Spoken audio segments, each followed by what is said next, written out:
The sun was a hammer over the great plains, beating the prairie grass into waves of shimmering gold. Tahuya felt it on his skin, a familiar fire that matched the one in his own soul. His stallion's hooves were a war drum on the hard-packed earth, the only sound in a world that stretched out to forever. He was 32, a man built of muscle and rage, the chief of the Comanche, and he was riding to escape the cage his own name had become. The elders wanted treaties. The other warriors wanted raids. The women of the tribe looked at him with eyes that saw a future, a bloodline, a legacy. But all Tahuya wanted was silence. He wanted a place where he wasn't the wolf of the plains, the son of the great chief Manu, a place where he could just be a man. And then he found it. The creek was a silver scar in the landscape, hidden by a whisper of cottonwood trees. A sanctuary, his sanctuary. He guided his horse down the slope, the cool air from the water a balm on his skin. That's when he saw her, a flash of white in the dark water. Not an animal, not a reflection. Skin, pale as a winter moon. His hand went to the knife at his hip. Instinct, pure and simple. But the shape that rose from the water wasn't a threat. It was a woman. She stood waist deep, her back to him, running her hands through dark hair that fell to her shoulders. Water streamed down her arms, over a back that was slender but strong. He could see the faint, silvery lines of old scars crisscrossing her skin. A map of a life lived hard and without protection. She was like nothing he had ever seen. The women of his tribe were sun-bronzed and powerful. This woman was a ghost, a spirit of the creek, and she stole the air from his lungs. His stallion stamped a hoof, the scrape of iron on stone, a gunshot in the stillness. She turned, and their worlds collided. Her eyes were the color of a gathering storm, gray and green and full of lightning. For a moment that stretched into a lifetime, they just stared. Most women would have screamed, covered themselves, run. But this woman, she just lifted her chin, a gesture of pure defiance that made something in his chest ache. "I know you," she said, her voice clear across the water, with a tremor that wasn't just fear. "You're the one they call the Wolf of the Plains." That name, on her lips it sounded less like a curse and more like a secret. "And you," he replied, his voice a low rumble, "are the one they call cursed." He saw a flicker of pain in those storm cloud eyes, but she didn't look away. "Is that why you're here? To see if the stories are true?" "I came for silence," he said, the truth surprising even himself. "I did not expect to find beauty." A faint blush rose on her cheeks, the first sign that she was made of flesh and blood after all. It made him want to protect her, to build a wall around this creek and keep the entire world out. "You should go," she said, but her voice had no force. "If someone sees us, there is no one here but us." He made no move to leave. He felt rooted to the spot, held captive by her gaze. "I won't harm you." She studied him, her eyes searching for the monster from the settlers' stories. Whatever she saw, it seemed to calm her. The tension in her shoulders eased. "What is your real name?" The question caught him off guard. No one asked for his name. They only feared his title. "Tahuya," he said. "It means wolf." A small, sad smile touched her lips. "Fitting. I'm Josephine." He knew. He'd heard the whispers in the dusty frontier towns. The outcast girl who appeared from nowhere, scarred and silent. Just as a fragile peace began to settle between them, a sound cut through the air. The snap of a twig, sharp and close. Josephine's head whipped around, her eyes wide with a terror so profound it chilled Tahuya to the bone. This wasn't the fear of a woman caught bathing by a warrior. This was the fear of prey that has heard the predator in the brush. Another sound, the jingle of a spur. "They found me," she whispered, the words a dying breath. And in that instant, Tahuya was no longer a chief seeking peace. He was a wolf, and something had just threatened what he was already starting to think of as his. He didn't think. He acted. In 2 silent strides, he was off his horse and in the water. The cold shock, a distant sensation. He grabbed her arm, pulling her from the creek and into the deep shadows of the cottonwoods. He clamped a hand over her mouth, her wet skin slick against his palm. She struggled for a second. A wild thing, before her storm-colored eyes met his. He shook his head once, a silent command. Be still. Two men broke through the trees on the opposite bank. They were rough, their faces hardened by sun and cheap whiskey. Bounty hunters. Tahuya had seen their kind before. Jackals who fed on the misery of others. She was here, the bigger one grunted, pointing a dirty finger at the ripples in the water. I can smell her. Perfume soap. Rewards $500 for the widow Whitmore, the other one said, his voice greasy with greed. Alive or dead. Caldwell's family wants her back, but the husband's people, they just want her gone. Josephine went rigid in Tahuya's arms. He could feel the frantic hammering of her heart against his chest. Widow Whitmore. The name meant nothing to him, but it clearly meant everything to her. And the men who were hunting her didn't care if they brought her back breathing. The men scanned the creek bed, their eyes sweeping over the very shadows where Tahuya and Josephine were hidden. Tahuya's muscles coiled. His knife was in his hand, the cold steel a comfort. He could kill them both before they drew a breath. It would be easy, but it would also be a declaration of war he wasn't ready to make. Not for a woman he'd just met. Not yet. He held his breath, pressing Josephine tighter against him. He could feel her trembling, a desperate, silent plea. He could smell the creek water in her hair, mixed with the faint scent of fear. After an eternity, the bounty hunters gave up. She can't have gotten far, the first one said. Let's check downstream. A pretty thing like that can't hide forever. They crashed back into the brush, their cruel laughter fading into the distance. Tahuya waited, his senses on high alert, until he was sure they were gone. Only then did he release her. She stumbled back, wrapping her arms around herself, her face pale and drawn. The defiance was gone, replaced by a raw, brittle vulnerability. The magic of their first meeting had been shattered, replaced by a cold, ugly reality. This woman wasn't just an outcast. She was hunted. Whitmore, he said, the name feeling foreign on his tongue. She flinched, refusing to meet his eyes. She just stood there shivering, water dripping from her hair onto the dry ground. The world had come for her, and for a moment he had stood between her and its teeth. A bond had been forged in those terrifying seconds, a bond of shared danger that was stronger than any spoken word. He pulled the thick wool blanket from the back of his stallion and wrapped it around her trembling shoulders. The gesture was intimate, protective. She sank into its warmth, her eyes finally lifting to meet his. They were filled with questions she was too afraid to ask. They will be back, he said, his voice low and certain. She nodded, a single jerky movement. They always come back. I will be here, he said, tonight, after the moon rises. It wasn't a request, it was a statement, a promise. He didn't know why he was doing it. He only knew that the thought of riding away and leaving her to those jackals was impossible. The silence he had been seeking was gone, replaced by the roar of a coming storm. And this woman was its heart. She stared at him, a flicker of disbelief in her eyes. Why?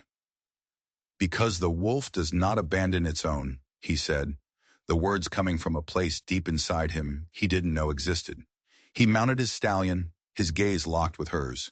He saw fear, yes, but underneath it, something else was kindling. A tiny, defiant spark of hope. As he turned his horse and rode away from the creek, the image of her standing there, wrapped in his blanket, was burned into his mind. He had ridden out that morning to escape the burdens of his people. Now he was riding back with a new one, a beautiful, dangerous burden named Josephine. And he knew with a warrior's certainty that this was only the beginning. The sun bled across the horizon as Tahuya rode back into his village. The smells of cook fires and roasting meat filled the air, a scent that usually meant home, meant peace. But tonight it felt different, tainted. The world felt smaller, more dangerous. He hadn't even dismounted when a figure stepped out of the shadows of the council lodge. Kono, his cousin, a warrior with eyes like chips of obsidian and an ambition that burned like a prairie fire. You ride alone again, Tahuya, Kono said, his voice smooth but with an edge of steel. The elders grow concerned. They say our war chief spends more time with the spirits of the plains than with his own people. The spirits have much to teach, Tahuya replied, swinging down from his horse. He began to unsaddle the animal, his movements deliberate, hiding the tension that coiled in his gut. Kono stepped closer, close enough for Tahuya to smell the smug satisfaction on him. Or perhaps you meet with other men. Men with white skin. There are whispers of new treaties, of giving up land for promises that will turn to dust. Tahuya turned slowly, his eyes locking with Kono's. You will not question my loyalty, cousin. I question your judgment, Kono shot back, his voice dropping to a conspiratorial whisper. You were meant to be considering a marriage pact with the river people, an alliance our tribe needs. Instead, you chase ghosts. You carry a scent with you, Tahuya, the scent of a white woman's soap. Tahuya's blood ran cold. Kono's senses were as sharp as his ambition. He had smelled Josephine. Before Tahuya could respond, a softer voice interrupted them. Brother? Ayana, his sister, stood a few paces away. Her face, usually so serene, was etched with worry. She carried the wisdom of a healer in her eyes, and right now those eyes were seeing far too much. She glanced from Tahuya's tense jaw to Kono's triumphant smirk. The council can wait, Kono, she said, her tone gentle but firm. Our brother has ridden far. He needs rest. Kono hesitated, then gave a slight, mocking bow. Of course. Rest well, war chief. You will need your strength for the decisions that are to come. He walked away, melting back into the twilight, but his warning hung in the air like smoke. He knows, Tahuya said to his sister once they were alone. He suspects, Ayana corrected, stepping forward to run a hand along his stallion's sweat-slicked neck. Kono suspects everyone of everything. It is his nature. But what is it he suspects, brother? What trouble have you found out there in the silence you seek? Tahuya looked at his sister, the one person in the world he trusted completely. He wanted to tell her everything, about the storm-colored eyes, the scars, the bounty hunters. But the words wouldn't come. To speak it aloud would be to make it real, to bring the danger of Josephine's world crashing into his own. It is a trouble I must face alone, he said finally. Ayana's dark eyes searched his face. No trouble is ever faced alone, Tahuya. It is carried on the shoulders of all who love you. Be careful. Kono is not just ambitious. He is clever. He will watch you. She was right. As Tahuya led his horse away, he felt Kono's eyes on his back. He was a prisoner in his own village, his every move scrutinized. The promise he had made to Josephine suddenly felt reckless, insane. How could he protect her when he was being watched so closely? But he had given his word. As the crescent moon rose high in the ink-black sky, Tahuya moved like a phantom through the sleeping village. He took a different horse, one less recognizable than his painted war stallion. He avoided the main paths, sticking to the shadows, his senses screaming with hyper-awareness. Every sleeping dog's whimper, every gust of wind rustling the teepee skins, sounded like an alarm. The 2-hour ride to the creek was agonizing. He felt exposed, a target under the vast, empty sky. He kept expecting to hear the thunder of hooves behind him, to see Kono and his loyalists riding him down. But he arrived to find only silence. And Josephine. She was sitting on the same flat boulder by the water's edge, the blanket he'd given her clutched tightly around her. She looked up as he approached, her face a pale oval in the moonlight. I didn't think you'd come, she whispered. I gave my word, he said, dismounting and sitting beside her, leaving a careful distance between them. Are they gone? For now, she said. But they'll be back, or others will. There's a bounty. She said the word as if it were poison. Who are you, Josephine? He asked, his voice soft in the darkness. Why are they hunting you? She stared out at the water, the moonlight dancing on its surface. For a long time she said nothing. He could see the struggle in her profile, the war between a lifetime of secrecy and a desperate need to trust someone. My name is Josephine Caldwell, she began, her voice so low he had to lean in to hear. I was married to a man named Marcus Whitmore. He was rich, powerful, from a family that everyone in St. Louis respected, and he tried to kill me. The words hung in the cool night air. Tahuya felt a familiar rage begin to smolder in his chest, the same rage he felt before a battle. He didn't do it with a knife or a gun, she continued, her voice gaining a bitter strength. He did it slowly, with his words, with his fists. He liked to tell me how worthless I was, how no one would ever want me. He left marks. She unconsciously touched the collar of her dress, near the faint scars he'd seen. He would apologize the next day, swear it would never happen again, and I believed him, for a while. Why did you not leave? Tahuya asked, the question blunt, born of a culture where a woman's strength was honored. She gave a short, harsh laugh. Leave? And go where? His family owned the town. The sheriff was his hunting partner. The judge played cards with his father. To them, I was his property. They would have just brought me back to him. She finally turned to look at him, her eyes dark pools of memory. One night, he lost a great deal of money. He came home in a rage. He wasn't just hitting me anymore. He was trying to break me. I knew he wouldn't stop. So I fought back. She paused, taking a shuddering breath. There was a lamp. It fell. The fire. It spread so fast. I just ran. I ran and didn't look back. A fire. An accident. That's what the bounty hunters thought. But Tahuya heard the truth in the spaces between her words. The fire was no accident. She had chosen to live. So they think you died in the fire? He asked. She shook her head. No, my body was never found. His family, the Whitmores, they believe I set the fire and stole a fortune in jewels before I fled. They hired Pinkertons, put out the bounty. They want their stolen property back. But Marcus's family, the Caldwells, they think he killed me and burned the house to cover it up. They want me found to prove his guilt. Tahuya processed this. She was trapped. A pawn in a war between two wealthy families. One side wanted her punished as a thief and murderer. The other wanted her as a witness. Both sides were hunting her. There's something else, she whispered, her gaze dropping to her hands. A man, Silas Kane. He was the first Pinkerton they sent. He found me in Kansas. I thought he was going to take me in, but he was different. He said he didn't care about the bounty. He said Marcus had secrets, business dealings that were wrong. Kane wants proof. He thinks I have it. Do you? Tahuya asked.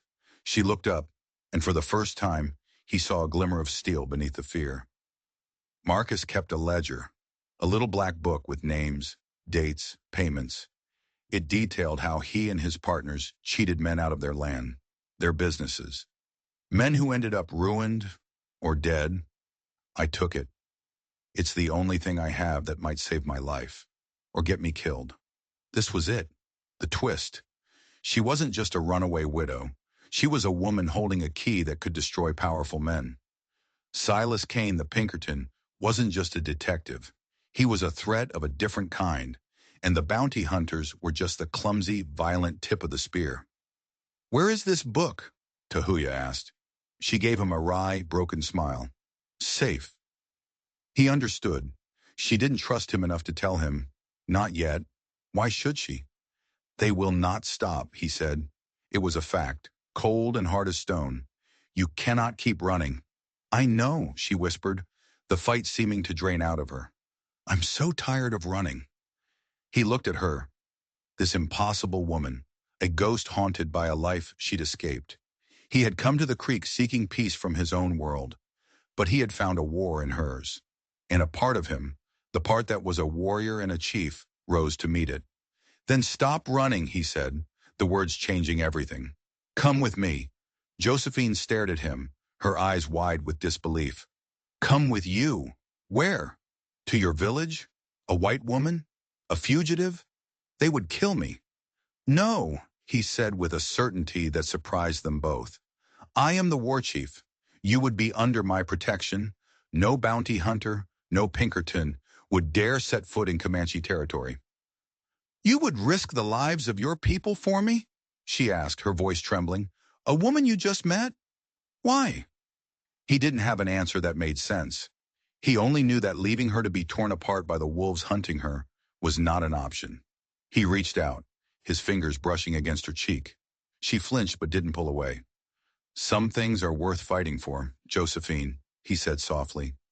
Before she could answer, a new sound split the night. Not a twig snapping, not a spur jangling. It was the high, lonely cry of a hunting owl. An imitation, a signal. Tahuya was on his feet in an instant, pulling her up with him, his knife in his hand. He scanned the dark tree line, his eyes piercing the shadows. Another owl call, this time from the other side of the creek. They weren't bounty hunters. Bounty hunters were loud and clumsy. This was something else, something skilled, something patient. They had been flanked. Cain, Josephine breathed, her voice tight with terror. It's him. He found us. The Pinkerton was here, and he hadn't come alone. The hunt was over. The trap was sprung. Tahuya didn't hesitate. He shoved Josephine toward his horse. Run, he snarled. Ride east and don't stop. What about you? She cried, her hands gripping the horse's mane. I will buy you time. He turned to face the darkness, a predator in his own right, ready to meet the hunters. But as he melted into the shadows of the cottonwoods, he heard a sound that made his blood freeze. A third owl call, directly from the path he had taken from his own village. They weren't just on both sides of the creek. They were behind him too. They had cut off his escape. He wasn't just in a trap with Josephine. He was the trap's primary target. The Pinkerton hadn't just followed her here. He had followed him, and he had brought enough men to surround a Comanche war chief. This wasn't just about a ledger anymore. This was an ambush. It's not you they want, he said, his voice a low growl as the realization hit him like a fist. He grabbed the reins of his horse, pulling himself up behind a terrified Josephine. It's me. He wheeled the horse around, not east toward the open plains, but straight into the rushing water of the creek. It was their only path, their only chance. A gunshot exploded from the darkness, the bullet whining past his ear. Then another. The night erupted in chaos. He kicked the horse, driving it through the churning water, shielding Josephine's body with his own. The hunters were closing in, their dark shapes moving through the trees on both banks. As they reached the far side and scrambled up the muddy bank, Tahuya saw him, a man standing apart from the others, tall and lean in a long duster coat. He wasn't shooting. He was just watching, his face a pale mask in the moonlight. Silas Kane. But it wasn't the Pinkerton's cold gaze that held Tahuya's attention. It was the man standing beside him, a Comanche warrior, dressed for battle, his face streaked with paint Tahuya did not recognize. And as the trader turned his head, the moonlight caught his features. It was Kono. The betrayal was a physical blow, stealing the air from Tahuya's lungs. Kono hadn't just suspected, he had followed. He had allied himself with Tahuya's enemies. He was using this Pinkerton, this white woman, to stage a coup, to take his place as war chief. Now, Tahuya! Kono's voice roared across the creek. You die for your treason, for bringing this filth into our lands. More gunshots. Tahuya felt a searing pain in his shoulder as a bullet tore through flesh and muscle. He gritted his teeth, urging the horse faster, away from the creek, away from the traders, plunging deep into the unfamiliar wilderness of the white man's territory. He was wounded, fleeing for his life with a fugitive, and hunted not only by her past, but by his own blood. The escape was a blur of pain and desperation. Tahuya pushed the horse to its limit, weaving through terrain he didn't know, guided only by the stars and the primal need to put distance between them and the hunters. The fire in his shoulder was a constant, agonizing reminder of their failure, of Kono's betrayal. Josephine clung to him, her face pressed against his back, her small frame a fragile shield against the wind. He could feel her fear, a living thing that pulsed between them. He had promised her safety, and instead, he had led her straight into the jaws of the trap. After what felt like hours, when the horse was lathered in sweat and stumbling with exhaustion, he finally allowed them to stop. He found a small, hidden arroyo, a deep cut in the earth that would hide them from sight. He slid from the horse, his body screaming in protest, his shoulder a solid mass of fire. He nearly collapsed, catching himself against the cool dirt wall. Josephine was off the horse in an instant, her face a mask of concern in the pre-dawn light. You're hurt, she said, her voice shaking. Badly. It's nothing, he lied, leaning heavily against the wall, his vision swimming. Don't, she said, her voice suddenly sharp. Don't lie to me. Let me see. She gently pulled at his tunic, her fingers surprisingly steady as she tore the fabric away from the wound. He sucked in a sharp breath as the cool air hit the raw flesh. The bullet had gone clean through, but he was losing a lot of blood. We have to stop the bleeding, she said, her mind focused, the terror replaced by a surprising practicality. She looked around the arroyo, her eyes scanning the sparse vegetation. She found what she was looking for, a plant with broad, dusty leaves. Yarrow, the warrior's herb. He watched, impressed despite the pain, as she crushed the leaves between two stones and packed the resulting pulp into the wound. Her touch was firm, confident. Where did you learn this? He managed to ask through clenched teeth. My grandmother was a healer, she said, her focus entirely on her task. She said the old ways are sometimes the best ways. She tore strips from her own petticoat to create a makeshift bandage, wrapping his shoulder tightly. The pressure was excruciating, but he could already feel the bleeding slowing. They were silent for a moment, the only sound their ragged breaths and the tired snorts of the horse. The immediate danger had passed, but they were in a worse position than ever. He was wounded, deep in enemy territory with no allies. And Kono, the thought of his cousin's face sneering in the moonlight, was more painful than the bullet wound. He sold you out, Josephine said quietly, voicing the thought that was screaming in his mind. Your own cousin. He wants to be chief, Tahuya said, the words tasting like ash. He saw you as my weakness, a way to prove me unfit to lead. So this is my fault, she whispered, her eyes dark with guilt. No, he said, his voice fierce. He reached out with his good arm, his fingers finding her chin, tilting her face up to his. This is Kono's choice, his betrayal, not yours. She searched his face, wanting to believe him. What do we do now? We can't go back to your village. Kane and your cousin will be waiting. We can't go to a town. They'll be looking for me. We have nowhere to go. She was right. They were adrift, hunted from all sides. For the first time in his life, Tahuya, the wolf of the plains, felt a sliver of true fear. Not for himself, but for the woman in front of him, the woman he had dragged into his own war. He looked at her, at the strength in her storm-colored eyes, at the resolve in the set of her jaw. She had survived a monster. She had run for 3 years. She had just patched up his wound with herbs and her own clothes. She was no fragile flower. She was a survivor. And in that moment, a new plan began to form. A desperate, dangerous plan. You said Kane wants the ledger, he said. She nodded. It's his obsession. And the bounty hunters want you, he continued, his mind racing. And Kono wants me dead. It's an impossible situation, she said, her voice laced with despair. No, he said, a grim smile touching his lips. It's an opportunity. We have 3 enemies, all hunting us. What if we make them hunt each other instead? Josephine stared at him, a flicker of understanding dawning in her eyes. You want to turn them against each other. Kono thinks he's using Kane to get to me, Tahuya explained, the plan solidifying with every word. But a man like Kane is no one's tool. He has his own agenda. And the bounty hunters, they are loyal only to gold. We can use that. It was a wild gamble, a plan that relied on trickery and deception, not brute force. It was a path a cornered wolf would take. How? She asked, her voice barely a whisper. First, we need to disappear, he said. Truly disappear. Not just hide in an arroyo.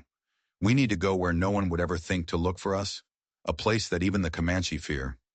He thought of the old stories, the ghostlands, a stretch of badlands to the south, scarred by canyons and haunted by legends of evil spirits. A place where men were said to wander in, lose their minds, and never come out. It was the perfect hiding place. Then, he continued, his eyes burning with a new fire, we send them a message. We give them a trail to follow. Not our trail, each other's. The sun was beginning to rise, painting the eastern sky in shades of bruised purple and blood orange. It was the dawn of a new day, a day where they were no longer the hunted. They were the hunters. For 2 days they traveled south, pushing themselves to the brink of exhaustion. Tahuya's shoulder throbbed with a dull, persistent fire, but he ignored it. his focus entirely on their goal. Josephine proved to be tougher than he could have imagined. She never complained, matching his pace, her eyes constantly scanning their surroundings. They shared the last of their water and ate the dried meat from his saddlebags, a silent partnership forged in desperation. The landscape changed, the rolling prairies giving way to cracked, dry earth and towering rock formations that clawed at the sky. This was the edge of the ghostlands. The air grew still and heavy, and an unnatural silence fell over the land. Even their horse seemed nervous, its ears twitching at every shadow. They found shelter deep within a narrow canyon, a hidden cave behind a curtain of sun-bleached rock. It was defensible, with a clear view of the canyon entrance and a small spring of fresh water seeping from the stone. It would be their sanctuary and their war room. Now for the message, Tahuya said, his strength slowly returning. He needed a messenger, someone who could travel unnoticed, someone who knew the territories. He thought of the traders, the half-breeds who moved between the white and native worlds belonging to neither. He knew of one, a man named Eli, who owed him a life debt. That night, Tahuya slipped out of the canyon alone. He traveled for hours under the cover of darkness, a ghost in his own right, until he found Eli's camp. The trader was a wiry man with wary eyes, but he recognized his debt. Tahuya's plan was simple and layered with deception. Eli was to go to the nearest frontier town and spread two different stories. To the drifters and bounty hunters in the saloons, he would whisper that Silas Kane, the famous Pinkerton, had gone rogue, that Kane had captured the widow Whitmore.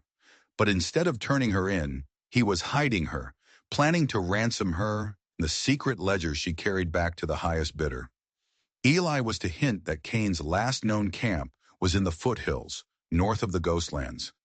This would send the greedy bounty hunters directly after Kane, seeing him not as a lawman, but as a rival who had stolen their prize. Then Eli was to seek out a warrior from the river people, the tribe Kono wanted to forge an alliance with.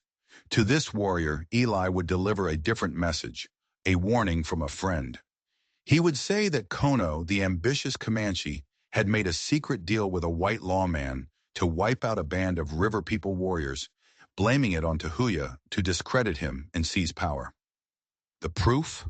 The white lawman's men were gathering at that same camp in the northern foothills. This would turn Kono's potential allies against him, making them see him as a traitor who would sell out other tribes for his own gain. It was a web of lies designed to make his enemies collide. When Tahuya returned to the cave, he found Josephine waiting, a fire burning in her eyes that matched his own. He told her the plan. "You're starting a war," she said, not with fear, but with a kind of awe. "I am finishing one," he corrected. For the next week, they waited. It was the hardest part. They lived like ghosts in the canyon, speaking in whispers, eating sparingly, their senses tuned to the slightest sound. In the quiet moments, they talked. She told him about her childhood in St. Louis, about her dreams of being a teacher. He told her about his people, about the weight of leadership, about his sister Ayana. The walls between them crumbled, replaced by a deep, powerful connection. He found himself watching her, mesmerized by the way the firelight played in her hair, the intelligence in her eyes, the resilience that seemed to be etched into her very soul. The desire to protect her had evolved into something deeper, something that felt dangerously like love. One evening, as they sat by their small, smokeless fire, she finally opened up her saddlebag. She pulled out a small, oilskin-wrapped package, the ledger. "I want you to see this," she said, her voice quiet. "I want you to understand what they're willing to kill for." She unwrapped it and handed it to him. He opened the small black book. He couldn't read the white man's words, but he understood the columns of numbers, the names repeated over and over. It felt heavy in his hands, dense with secrets and betrayal. "Marcus and his partners," she explained, her finger tracing a line of neat script. "This man, Judge Harrison, he ruled against a farmer in a land dispute. A week later, Marcus paid him $5,000. The farmer lost everything. He hanged himself a month later." She turned the page. "This name, Sheriff Miller, he declared a prospector's death an accident. The prospector had just found gold on land Marcus wanted. You can see the payment here. $10,000. On and on it went.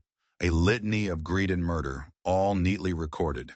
It was a weapon, a bomb waiting to explode.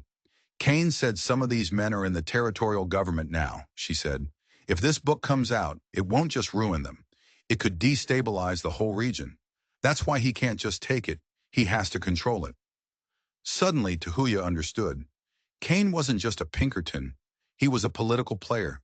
He wasn't after justice or a bounty. He was after power. The ledger was his key to controlling the most powerful men in the territory. And then Tahuya saw it. Near the back of the book, a name he recognized. The signature was different, but the name was clear. Kono. There was a date from 6 months ago. A payment.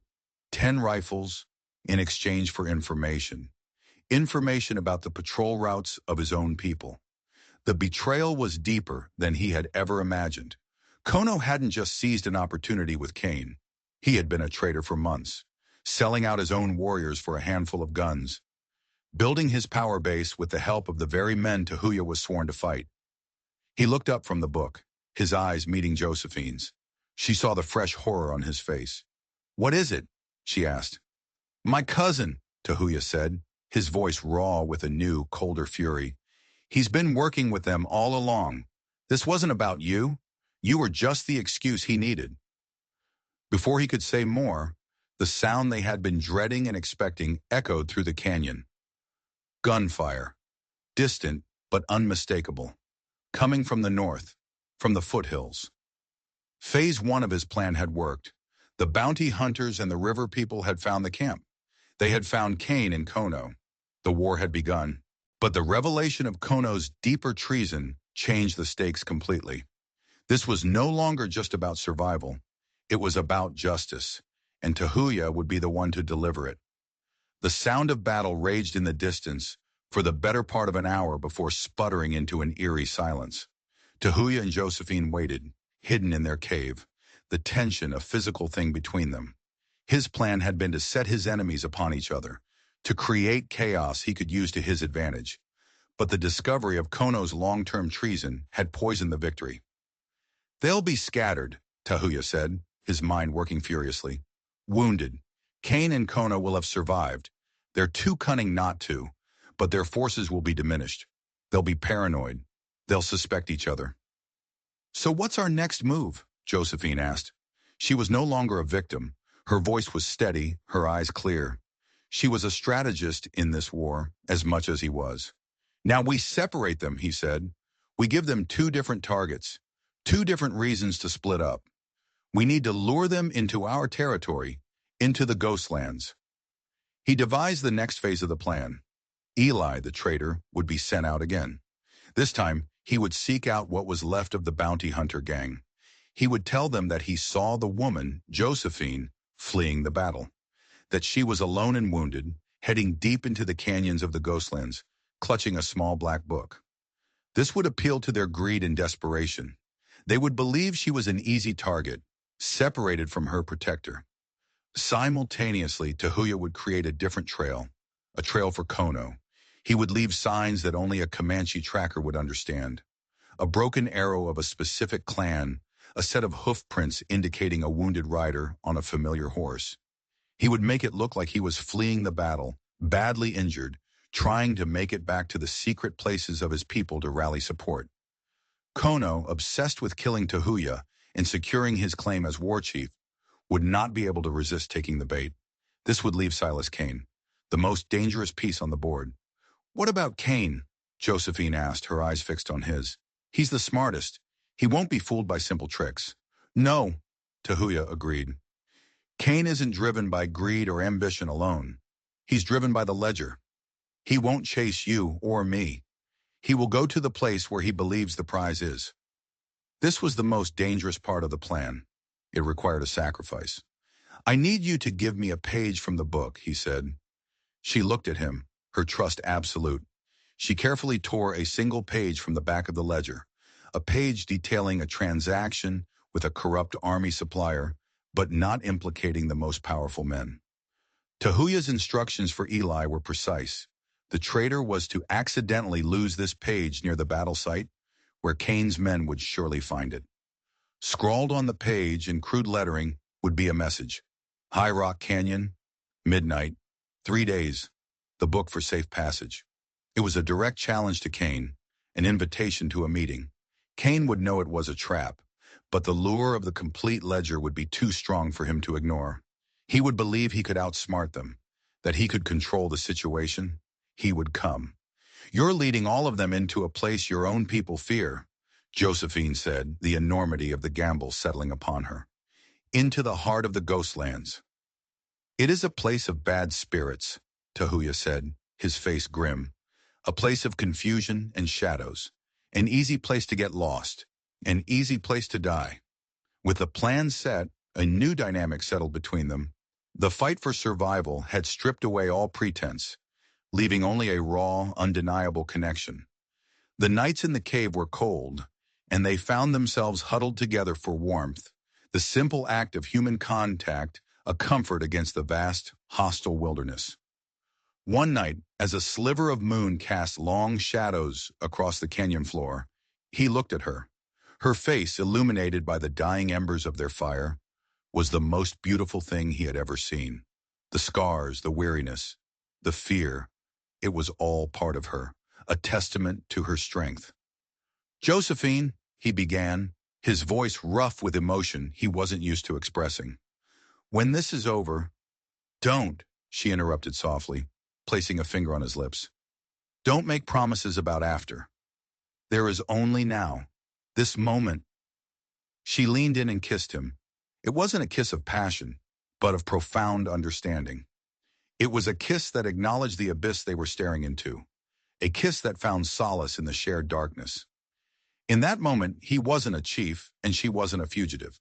They were just two people holding on to each other at the edge of the world. The next day, they set the plan in motion. Tahuya created his false trail, a masterpiece of deception that screamed of a wounded chief in desperate flight. Josephine, meanwhile, prepared for her own role. She would be the bait for the bounty hunters, leading them on a chase through the treacherous maze of canyons. "Be careful," he said, his hand lingering on her arm as they prepared to split up. "You once told me I was a survivor," she replied, a small, confident smile on her lips. "I'm starting to believe it." As he watched her disappear down a narrow, winding canyon, leading her horse, he felt a pang of fear more potent than any he had felt in battle. He had sent the woman he was coming to love into the lion's den. He shook it off. There was no room for doubt. He turned and began his own journey, climbing toward the high ridges. He was the bait for his traitorous cousin. The game was set. The pieces were moving.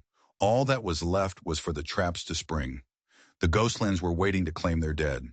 Tahuya moved through the high country like a wraith, his every step a calculated deception. He left a trail of blood, not his own, but that of a rabbit, on the rocks. He let his horse leave a deep, dragging hoof print, as if lame. He was painting a picture of weakness, a lure for the arrogant predator he knew Kono to be. He found his spot on a high mesa overlooking the entrance to High Rock Canyon, the place he had designated for the meeting with Kane. From here, he could see everything. The vast, empty landscape of the Ghostlands spread out below him, a canvas of red rock and purple shadow. For 2 days he watched and waited. On the evening of the third day, he saw them. First, a small group of riders appeared from the east, the bounty hunters, battered and fewer in number, but still driven by greed. They followed the tracks Josephine had laid for them, disappearing into a complex network of smaller canyons, just as planned. He knew Josephine was in there, using her wits and the treacherous terrain to lead them into dead ends, to exhaust them, to pick them off one by one if she could. He had to trust her. An hour later, another rider appeared, alone, from the north. Kono. He sat on his horse for a long time, studying Tahuya's false trail. Tahuya could feel his cousin's burning hatred even from a mile away. Kono was too proud to bring his remaining warriors. He wanted this kill for himself.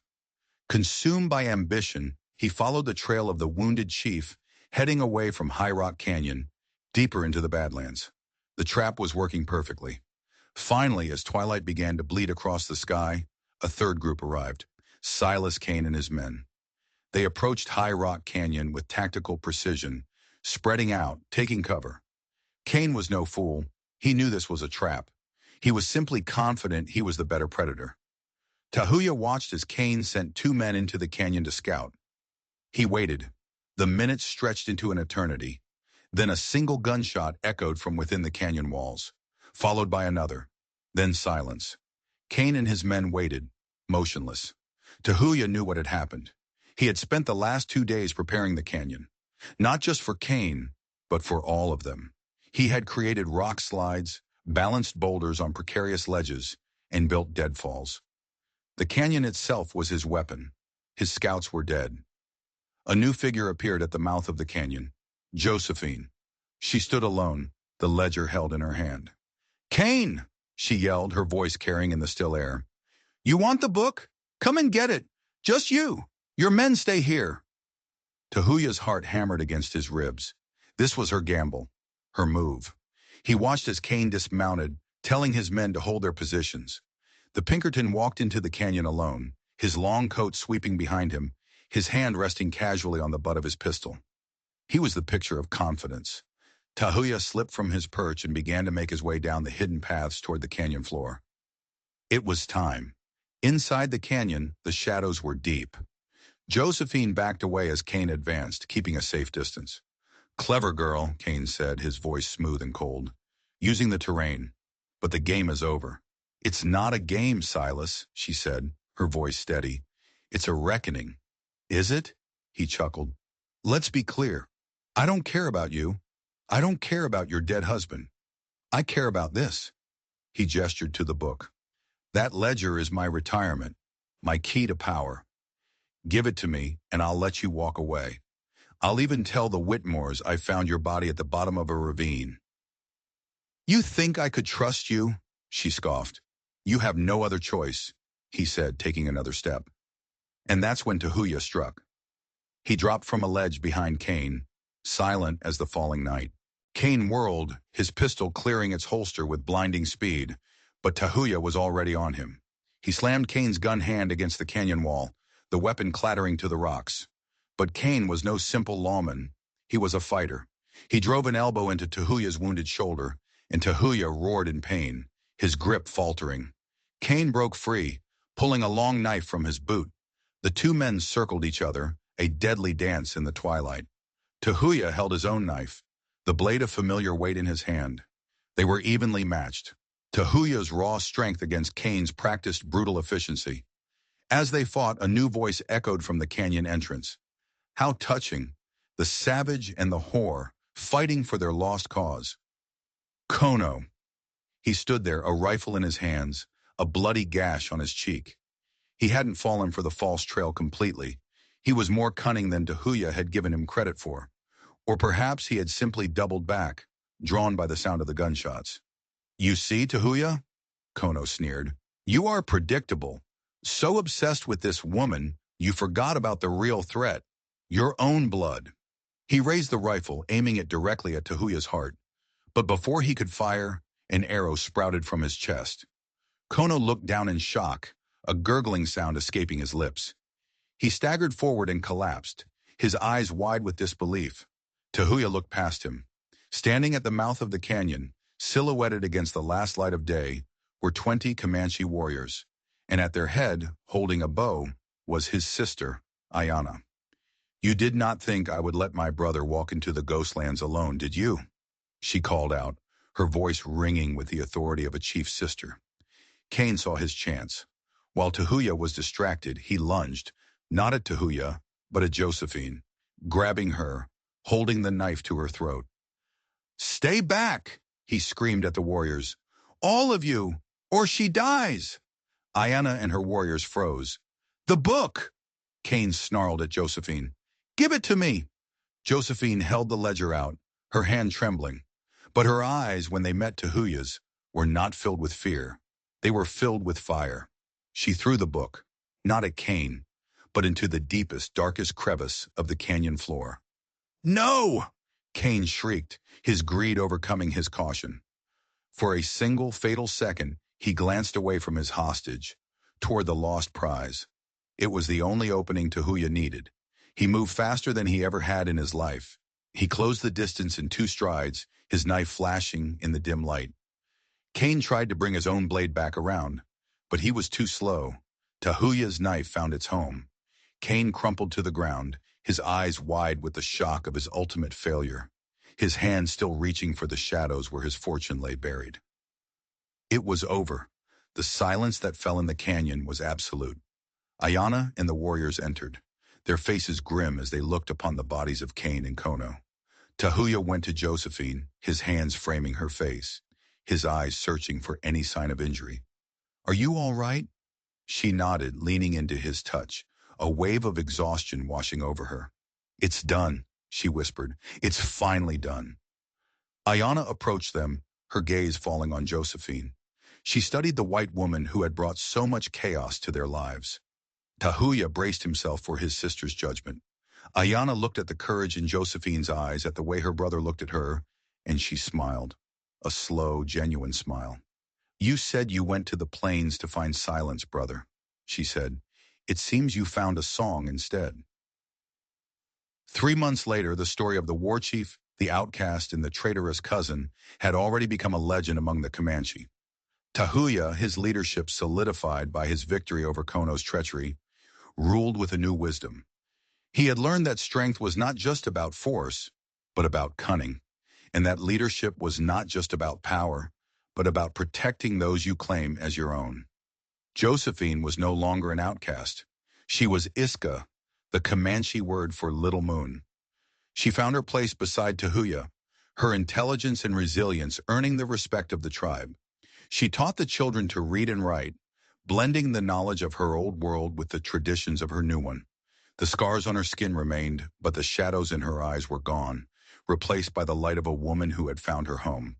The ledger remained buried deep in High Rock Canyon, its poison sealed away in the earth. The powerful men whose names were written on its pages would never know how close they came to ruin. Their world continued on, oblivious. But in the heart of the Comanche nation, a new world had been born. One built on the ashes of betrayal and the courage of two people who had found each other in the wilderness. They often rode out to the hidden creek, the place where their journey began. They would sit on the flat boulder and watch the moonlight on the water, no longer haunted by the ghosts of their past. "You know," Josephine said one evening, her head resting on his shoulder, "my grandmother always told me that the greatest love stories are the ones that have to be fought for." Tahuya looked at her, at the woman who had faced down monsters and changed his world forever. He thought of the blood and the betrayal, the desperate chases and the impossible odds.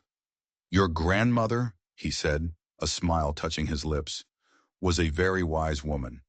Their story was a testament that home isn't a place on a map, but the safe harbor you find in another's heart, and that sometimes the most broken souls can fit together to make a whole that is stronger than anything that ever tried to tear them apart."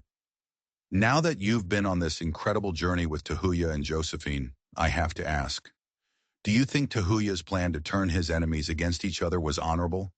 Or was it a desperate gamble that could have gotten them both killed? And what about Josephine?